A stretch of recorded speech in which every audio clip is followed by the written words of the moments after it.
We left off last time exploring the remote beaches and town of Tuau in the eastern Indonesian K Islands. But the main reason we're here is to meet up with a sailboat named NV and act as crew. Abby and I dream of sailing our own boat, and we figured this was a good way to get experience while exploring new areas. We managed to find these guys on the website Find a Crew a few months before the trip. Find a Crew offers a range of different matches where a crew can be paid, where the crew have to pay, and every option in between. After confirming neither party was too weird for the other, we slowly triangulated the best time and place to meet up. The process took a bit of course correction, as sailboats make up their own mind on how fast they'd like to go. And here we are at the dinghy port. Yo, yo, yo, yo, yo! We hang out all night on this boat. Yeah. Very nice.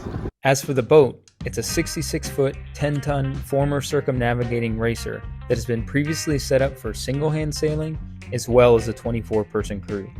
The latest iteration is a quasi-family cruiser manned by Timo, Joe, their kid Nemo, and the dog Solo. The plan is to help out for a month or so as the boat makes its way westward towards Bali, with the end goal of getting it to the Mediterranean and Timo's home country of Italy. But first, as with all boats, especially one-off former racing boats, there's some work to do. The staysail, the middle sail, ripped on the last crossing getting to Tuau. Our job, after being on the boat about 30 minutes, was to stitch on 19 soft shackles so the sail could be reattached to the forestay. The kitchen needed to be cleaned and reorganized with the changing of the crew. The Windex on top of the mast that reads wind direction needed to be adjusted as a fat bird bent it. We had to learn how to tie knots because they keep the boat together and can also be life or death in a sticky situation. One with the bowline like this. Watch when I start to pull. You see, it's different. Try to have a less load pull in this one, but this one also when it's in tension can have a capacity to escape. And it work, it's good, but if you want to be perfect, it's on the center. That is the real bowline. The other one is one bowline. Our next lesson was in food and sailboat theory, somehow often grouped together. With the boat in good shape, we then went ashore to do provisioning and get diesel and gas for the boat. After the to-do list was checked, we lifted anchor and headed for our first stop, Bandon. This was our first sail and our first overnight sail, which ended up being about 150 nautical miles and 30 hours of travel time. We didn't get too much footage here, but we quickly found out a few things about sailing. Chart plotters and autopilot make sailing life manageable. Without either, sailing gets much more difficult. Bigger seas drain your energy. Just sitting down during your watch feels like a workout. Doing the dishes or going to the bathroom is like running a marathon. You quickly become acquainted with where all the handrails are. The bruises make sure of it. Add seasickness on top of all of this, and you get a good sense of sailing in big seas. While outside, you're always wearing a harness and always strapped to the safety line. To leave the cockpit area, you need permission from the captain, which is fine because you don't really want to move anyway. Night watches are a bit dreamy. Your 4-hour on, 4-hour off shift means you're only ever really half awake. Not being able to see the waves come keeps you on your toes mentally, and the occasional breaking wave over the bow does so physically. We did staggered shift, so the first 2 hours we had one partner, the second 2 hours we had a different one. Also, Timo always sleeps outside in the driest spot on the boat. Wasn't exactly sleeping because occasionally he'd mumble, +5 degrees, which means to turn right 5 degrees, or loosen the main sheet, or Solo, vieni qua. We didn't have much of an issue sleeping when our shift was done.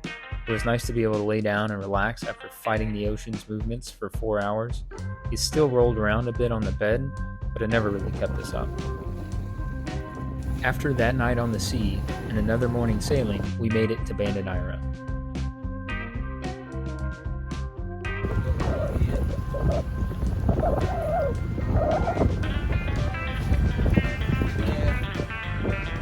Because it's a remote island with steep drop-offs, anchoring was a concern for us. Most boats drop their anchor as they reverse in and tie their stern off to the bank. Because NV has nearly 15 foot of draft underwater, the anchor had to be let out in deeper water, which ended up being almost 150 feet. This is problematic because the anchor windlass is undersized, race boat remember, and 200 foot of chain is heavy. This fact stayed in our mental periphery for the next 4 days as we stayed there. Non ho voglia di modificare la scala. You put the correct quantity of salt for first, okay? And you put in the spoon, the salad dressing spoon. After you fill it, the salad dressing spoon with the correct quantity of vinegar, and after you have to melting the salt. The vinegar melting the salt. And this is the first part because if you put the oil before, the salad coming slippery for the touch of salt and vinegar. That is the reason. And also the vinegar melting, the most of the quantity of the salt is ready, half, 25%. Oh. Close to the 10%.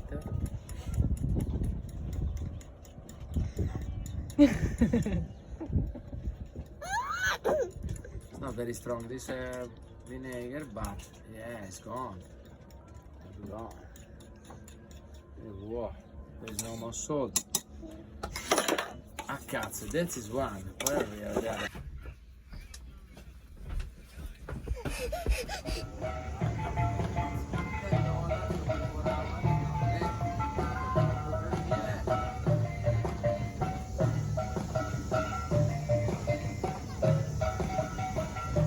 Once we were tied off in Bandon, we resumed the list of jobs. This entailed sealing a leak in the sail drive, which was allowing seawater into the gearbox and preventing the engine from going into gear. Timo had been replacing gearbox oil before every sail to keep the salt water at bay. We emptied a claustrophobic aft storage locker and gave it a good spring cleaning. Well, Joe and Nemo did. And Jacob scrubbed the hull. Jacob, what are you doing? I'm scraping the water line of the hull. It's pretty tough. Oh, Abby, Yeah, there's so many fish. yeah. Mostly just small fish. But there's three big angel, or one really big angelfish and two smaller ones on the Oh, line on this buoy. And oh. swimming by, there's been a school of, it looks like they swim like tuna, maybe they're not, but like little skipjacks or something. I'd be interested to see what they are. After ticking a few jobs off the list, stretching our legs around town was necessary. Bandon was a key island in the historical Spice Islands, as it was the only place in the world which had nutmeg until the mid-1800s. Many wars and devastation ensued around the 17th century to attain this spice. We toured Fort Belgica alongside our Dutch crew member, Stefan. Along with a sympathetic point of view, he offered many sobering details of the history between his country and this particular island. For instance, the Dutch killed around 14,000 of 15,000 Bandonese people in the name of monopolizing nutmeg.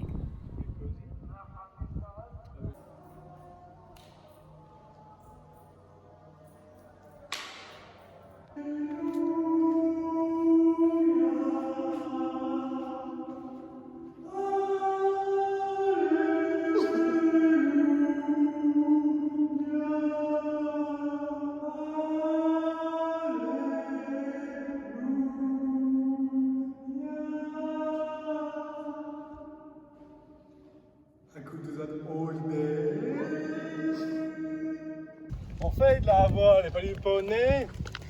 Choqué bordé toute la journée.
I got that idea.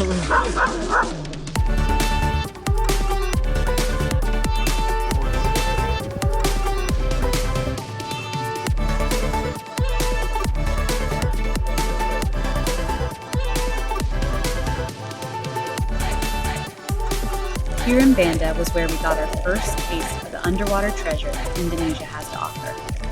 Various types of coral grow on underwater fingerlings of lava rock formed by the volcano Banda Api.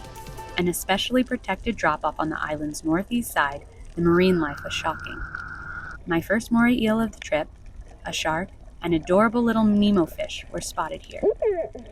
Split with other crew members, we paid around $10 per person for a local guide to motor us over to the rock about 1 nautical mile from the anchorage.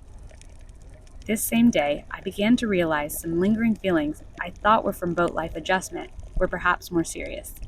I spent many of the days on this beautiful island with a sore throat, cough, fever, and some GI symptoms which were rather unfortunate to have on a boat with one head, that's the toilet, and 7 crew members I had only just met the week before. Hello? You're not barking. Wow. Okay.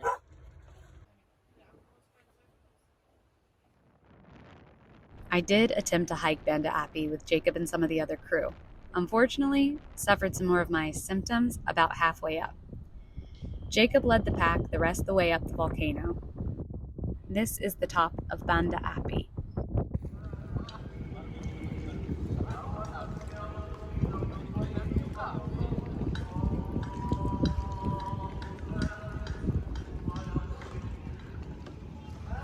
I talk about my country. Because we do it, and we know, and we try.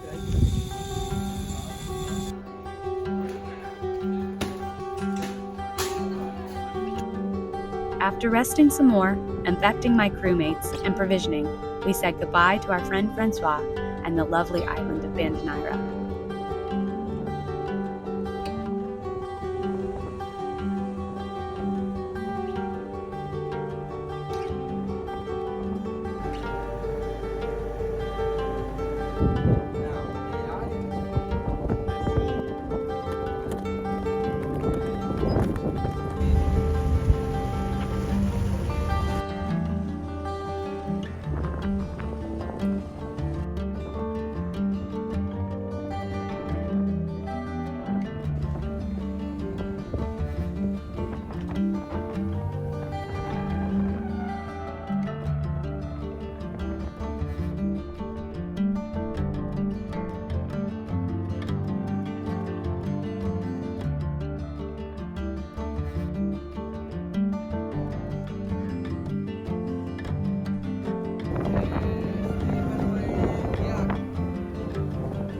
Join us next time as we sail to the island of Flores, this time with almost a week of endless blue water ahead of us.